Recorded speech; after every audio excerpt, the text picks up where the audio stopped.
am Dhylles Victoria. I am a brand development and empathetic life coach for wellness entrepreneurs. I help them to attract clientele by navigating and crafting their personal stories that connect with their clients on a deeper, much more intimate level where it builds trust. So it's helping them to attract their ideal clientele. Social media is Dhylles Brand Coach everywhere: TikTok, Facebook, Instagram, YouTube, website, DhyllesBrandCoach.com. Perfect. So let's start from the genesis of this. How did you get started and why?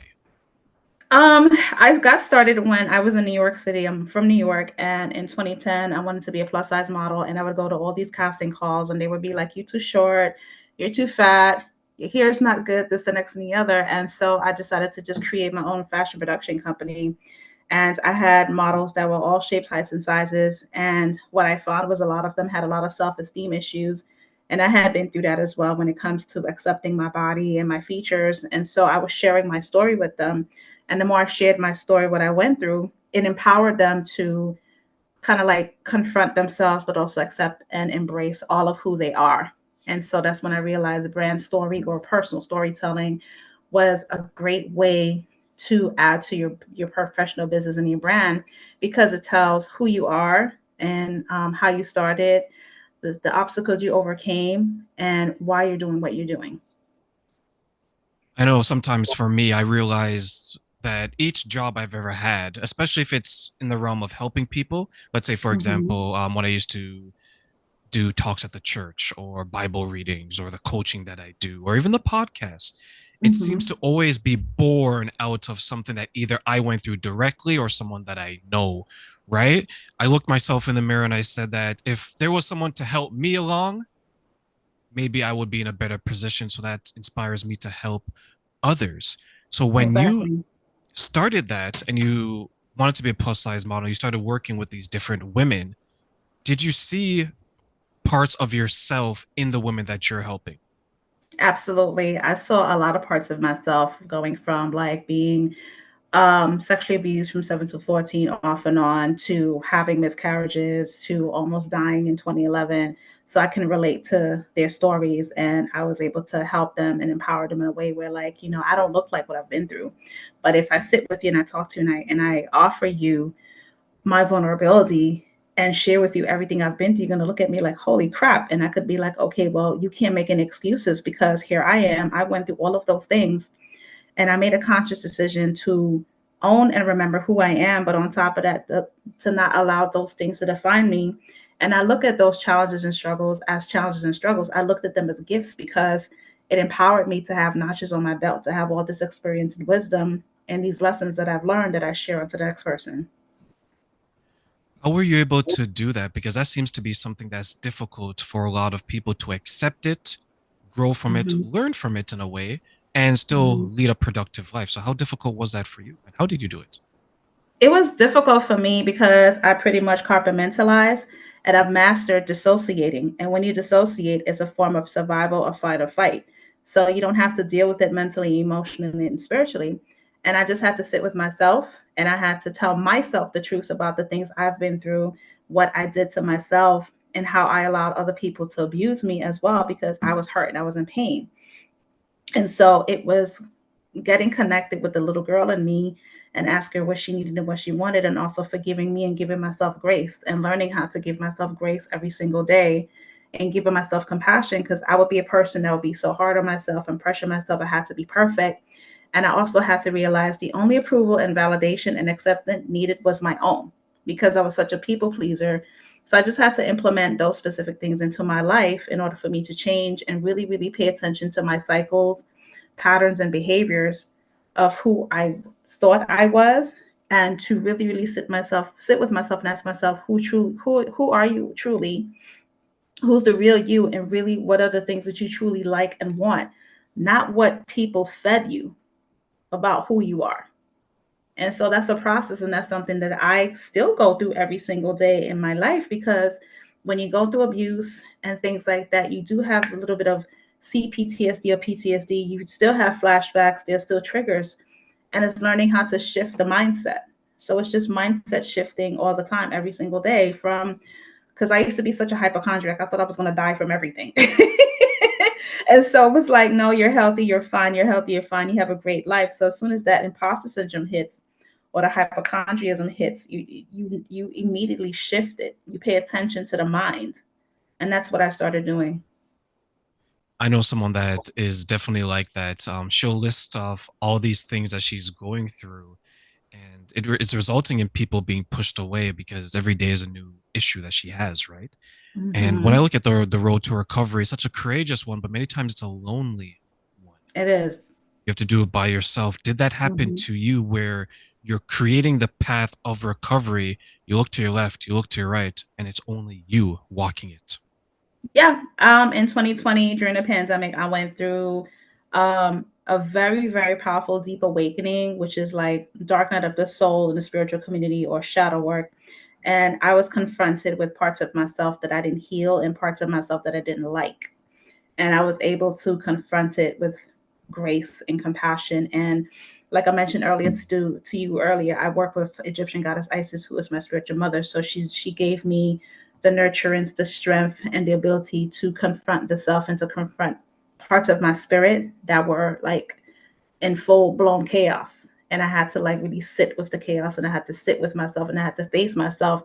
And I also had to pretty much reflect on regrets, mistakes, things that I did to people who I hurt, and had to go through that whole process. And so that took place for like 6 months, and I still go through it till this day. In my teens, very young teens, I was bullied a little bit in school. And then Mm-hmm. as I grew up in my later teens, I went to the gym and I wanted to be physically strong because there was a time in my life where I was physically weak. Mm-hmm. And I didn't understand at the time that that physical strength that I was growing, in turn, I was becoming emotionally weak because I was so sensitive to everything else, and I would Mm-hmm. always have to defend myself, right? Like you mentioned, that Mm-hmm. the shadow work, that energy. It came a point in my life where something happened to me and I had to make a choice, either respond Mm-hmm. physically or respond emotionally.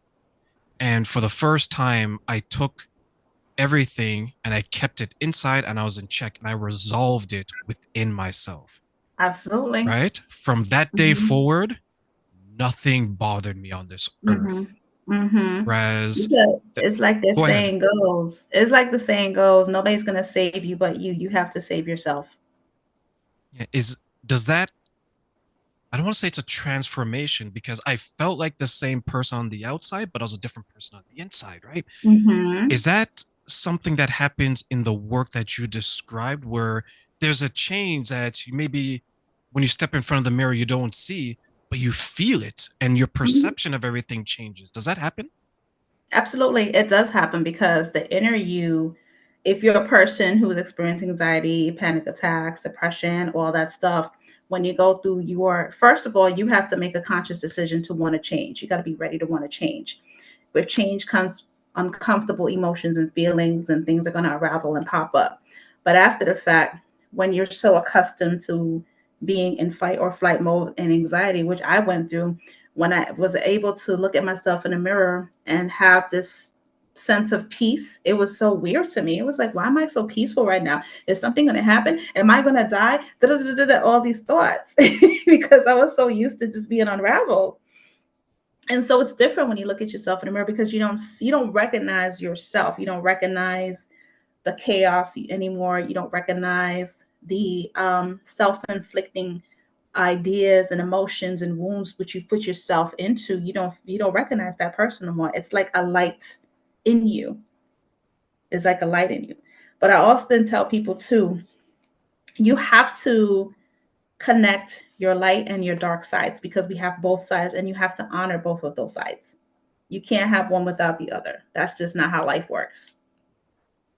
Describe those, the light and the dark side, for us who So don't the know. light side is peaceful, happy, joyful, but also honoring the fact that yes, I'm going to set boundaries. Yes, I'm going to be angry.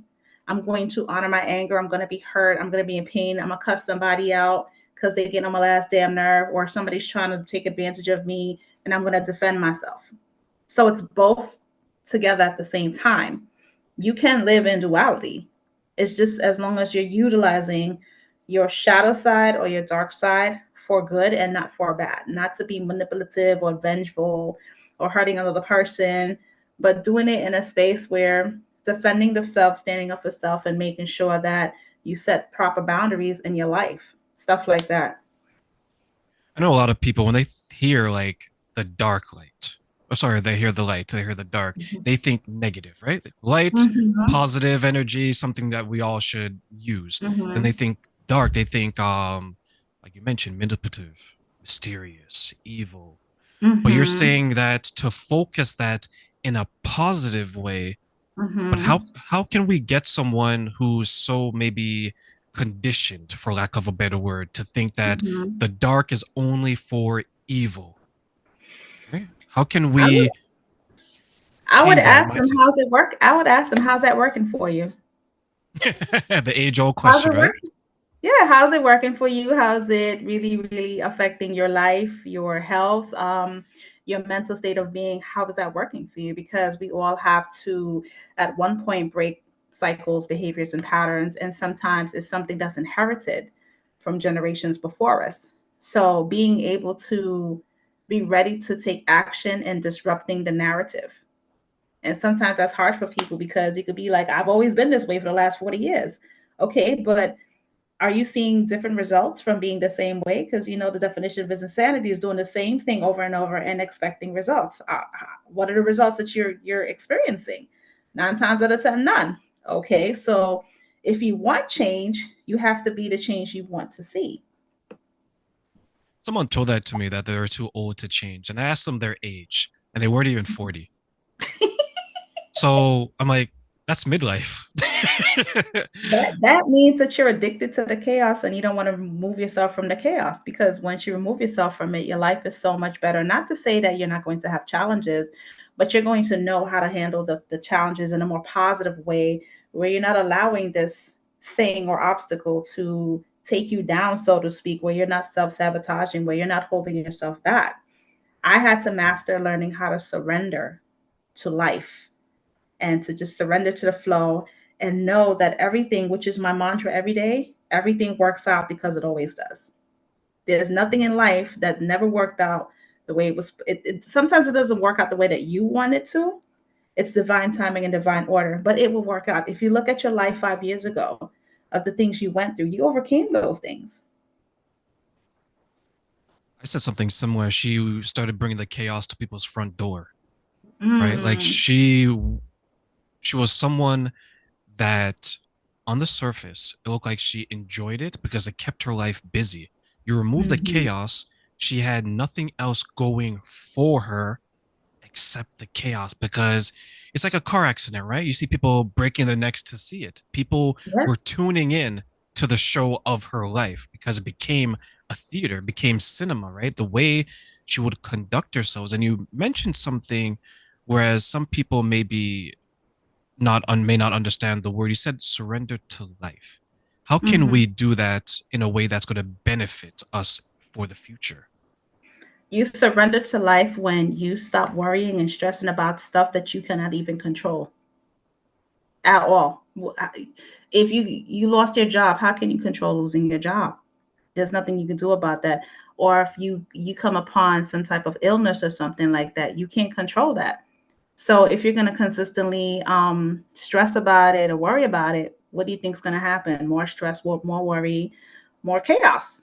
So it's being able to say, okay, I'm in this position right now. This situation is happening in real time. Let me make a choice. Am I going to be present in the situation and still operate in gratitude? Or am I going to worry, worry, worry, worry and drive myself crazy? Which one? I guess it all comes back to the choice that we want. Absolutely. I think Mm-hmm. sometimes we forget the kind of power we have in our life. When it comes to choice, many of our decisions, or I'm going to go there today, people, many of the suffering we experience is due to choice. It is Would you due to agree? choice. Yeah, absolutely. I agree 100% with that because with me, when I was going through sexual abuse when I was growing up, And I mastered being a victim, and I was exceptionally promiscuous. And it was a lot of things that was happening to me in my life, which was caused by my own demise because I didn't want to take responsibility and I just blamed everybody. I had to sit with myself one day and make a choice. Either I was going to exist or live, or I was going to die or live. And I chose life. I chose to live in the present. I chose to operate differently because, again, the only person that could have saved me was myself. So you got to make a choice. Either you're going to exist in this life and allow life to pass you by, or you're going to live the life as best as you can with all the struggles and everything that you go through. And I think the other wake up call for me was having a near death experience where I was on the deathbed, shoulda, coulda, woulda, and I didn't. So I never want anyone to experience that. Because when you're about Was to transition and take your last breath, you don't want to have a whole bunch of regret. You want to be like, well, I lived my life the best way I could, and I could take my last breath in peace. did that feel like how maybe some religious people would speak, that that was like a cleansing of who you are? It was, for sure. I had a rebirth. I definitely had a rebirth. Something shifted in me, and I just became this person that was more courageous, more fearless, spoke her mind, no longer wanted to people please, didn't look for validation from other people. But even with then, that part, it took time to get there.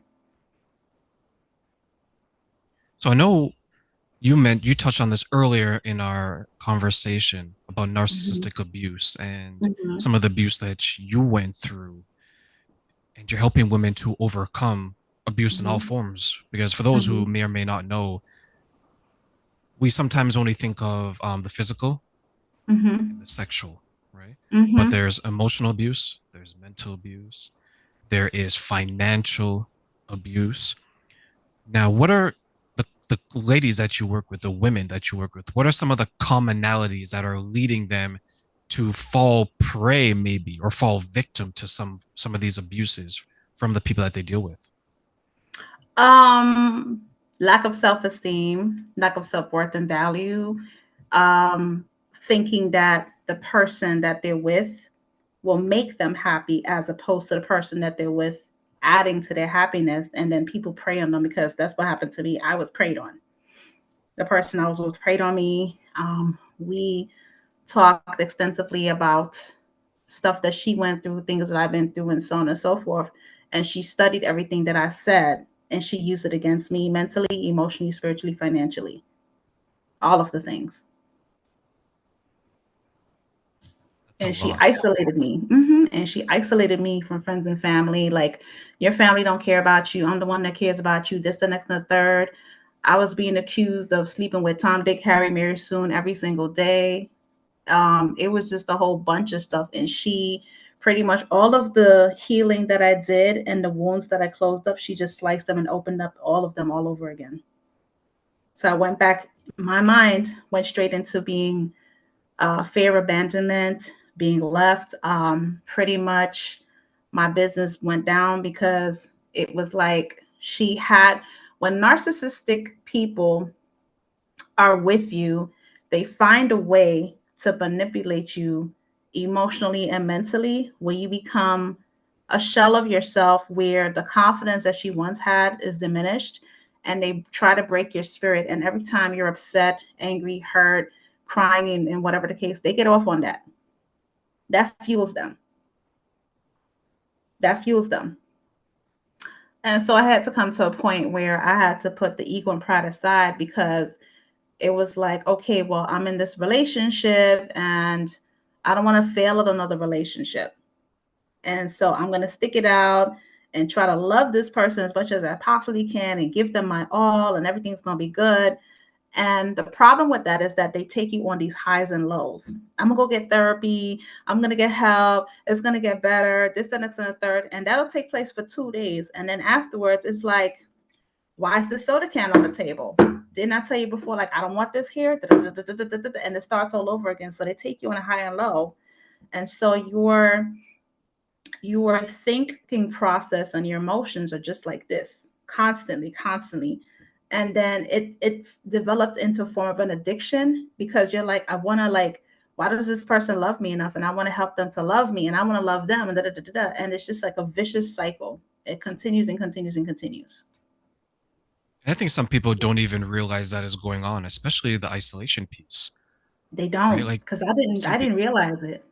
It yeah, like took some me people about like, no, go ahead. so it took me about a good 6 months to realize it. That long. What made you realize that you were being isolated from everyone else? Um, I don't know, just something one day just was just like, you're being emotionally abused. And so I went on Google and I typed in signs of emotional abuse, and everything that was listed was all the shit I was going through. And I was like, oh my God. And I just have to be honest with myself, like, yep, you allowed yourself to be abused. You gave someone else permission to abuse you. So I was in denial because the signs were there, but I was like, oh, maybe it'll blow over or whatever the case may be. But it started from the beginning. But because I was in such a emotional state of the stuff I was going through during the time that I met her, I wasn't paying attention. Someone went through something similar that I was going to share with you is that they'll, once you're dating, you spend, let's say, a couple of days a week together, right? Either Mhm. together physically or maybe on the phone talking, but there's an interaction. What some people don't realize about the isolation is when you're only with that person and no one else, that is a Mhm. form of isolation. But some people think, oh, I'm in love train. I have stardust in my eyes. This person is the best one. Mm-mm. It's like, no, Mm-mm. you were someone before this person. You should be someone similar while you're with Yep. that person. And if it Yep. doesn't work out, it should be easier for you to regain it. But some people, they mistaken um, the romance of it and they become dependent. Their hobbies are That. gone, right? Their social Yep. circles are gone. Everything. Yep. Speak to that. It's the truth, because it was to the point where I just depended on her because she was a person that made a lot of money, and she liked to splurge and just this, that, X, and the third. And I had my own business at the time, and I think that it was like a jealousy thing because I was so independent. So it's like, what way can I get her to depend on me and not be independent? What way can I get her to like not be as strong a woman as she is? How can I like manipulate that? And that's what happened, and ended up depending on her financially. And like I said, it was a fear of her leaving me. So I was depending on her emotionally and mentally. It was all of those things. And she designed it in such a way, because she knew what she was doing, because they always do. She designed it in such a way where I was completely isolated. And she made it so pretty. Oh, I travel a lot and you might want to travel with me and you could just run your business here, there, everywhere. Don't worry about it. I'll pay for the plane tickets. I'll pay for this. I'll pay for that. So she sold a pretty picture, but with that came a lot of consequences, the abuse. Oh, yes, because they will create this new life for you Yes. slowly but surely, right? And then you, Mhm. without even knowing, you're a part of it.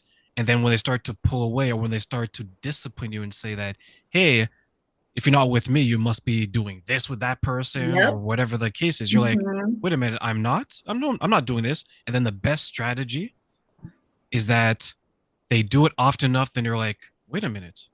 Am If I I doing were to, that? hey, there you go, right? You I begin to know. doubt your own Yeah. mind, Yeah. right? Yeah. Mhm. Right? It's Like, to the point how where did that feel?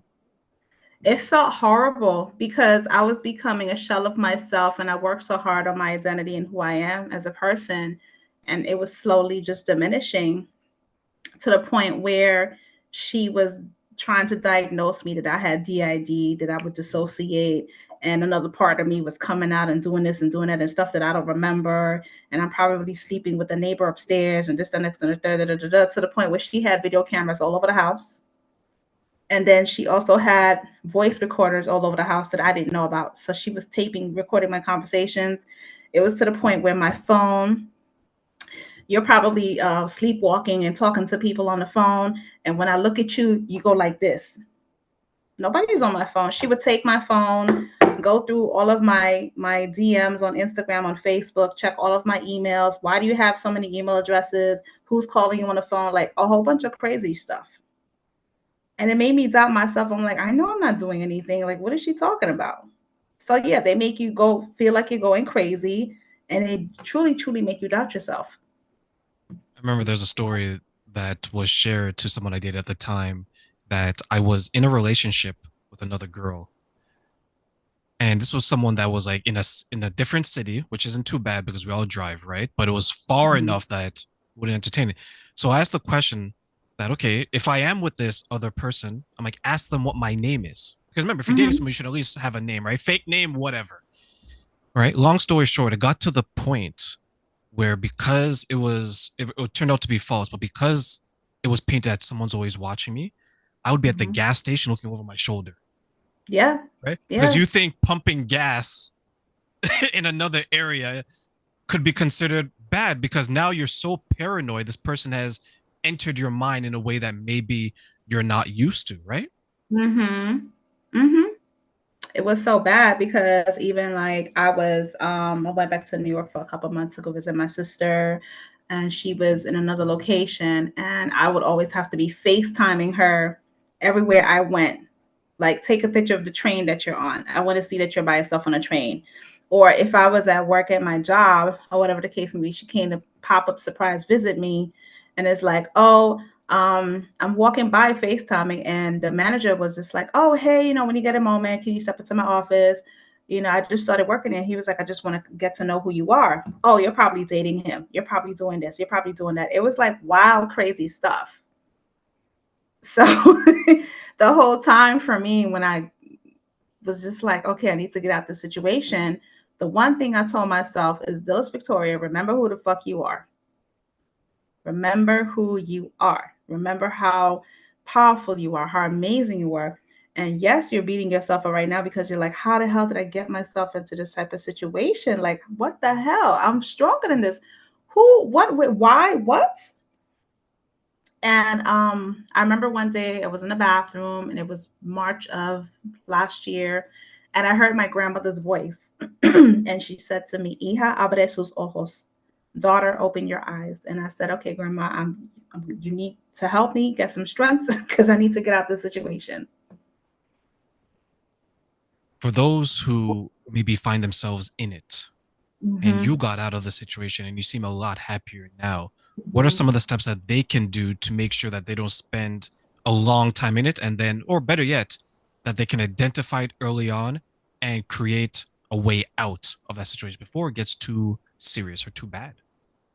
I would say don't isolate yourself from friends and family, especially people who truly, truly love you and care about you and have been there for you through thick and thin. People who accept you and love you, don't isolate from them. Talk about what you're going through. And if someone's saying, hey, you might need to pay attention to that, don't let that go over your head. Like, pay attention to it. If you see that this person starts out one way, and then after a little while they start changing and start demanding things from you, or you can't do this, or you can't da da da da da, walk away real fast, like real quick. But if you're in it, um, don't isolate, and start making an exit plan, make an exit strategy. Pay attention to their routine, how they do things, and then make an exit strategy that way. And once you leave, do not go back. I don't care. You know what I did when I moved back to Savannah? I went no contact whatsoever. I deleted her, blocked her on all social media, my phone, everything, because we did the song and dance. I went back, left, back, left. And I did that several times. And I was on the plane, and I'm like, this is not me. I don't want to do this no more. Got off the plane, delete, delete, delete. Go no contact. Don't let them come to you and be like, oh, I'm sorry. I'm going to change. Things are going to get better. It's not going to get better. It's going to get worse. Because the last thing for her to have done was to physically assault me. And I felt like it was going that way. So I was like, you know what? I need to get out. I need to get out. Surround yourself with people that love you, that's going to empower you, that's going to build you up. And even if you went back to the person again, you keep going back, um, that happens because you have to be ready to leave. I was ready. I was done. Peace, bye. See you later. Gotta go. I can't do this. But the person has to be ready to walk away. And sometimes it's going to take 5, 6, 7 times to walk away.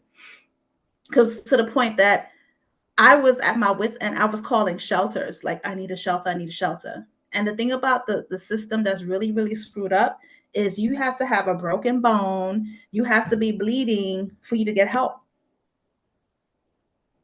Yeah, it was that bad.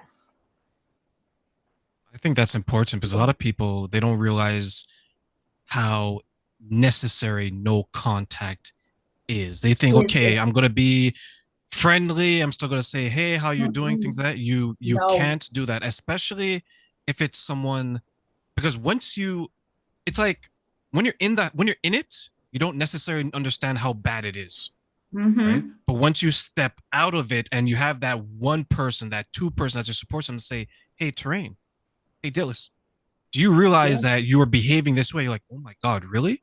Then Mhm. you realize, and that's why you Mhm. can't have contact because that person, they're trained to pull you back in, right? And there's two ways to control Yeah. someone, through words Yes. or through violence, Yes. right? Absolutely. That's why it can escalate Absolutely. so quickly. Mhm. And my heart goes out to a lot of people who struggle with that because I get it that there's always the fear that one, you don't want to be the bad person, right? You want to be friends with everybody, right? Mhm. And two, this is someone that you cared about, right? For a period of time, maybe very strongly. And now you realize what they're doing to you. And sometimes people have the guilt. They're like, well, maybe they're not so bad. Maybe I was That's right. misunderstanding. Like, Mhm. do those conversations happen with the women they work with?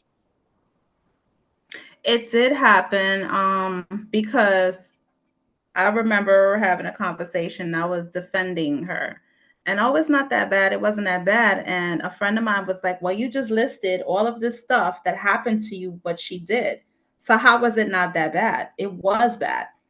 So you need to, like, honor that and let that be your truth. It was fucked up." It was, and I had to be like, "You know what? You're absolutely right. I can't sit here and defend and say, oh, no, it's not that bad, all this stuff." Mm-mm. Because the thing about that too is not only getting up and leaving, but it's the after effect because I experience PTSD sometimes. I experience flashbacks.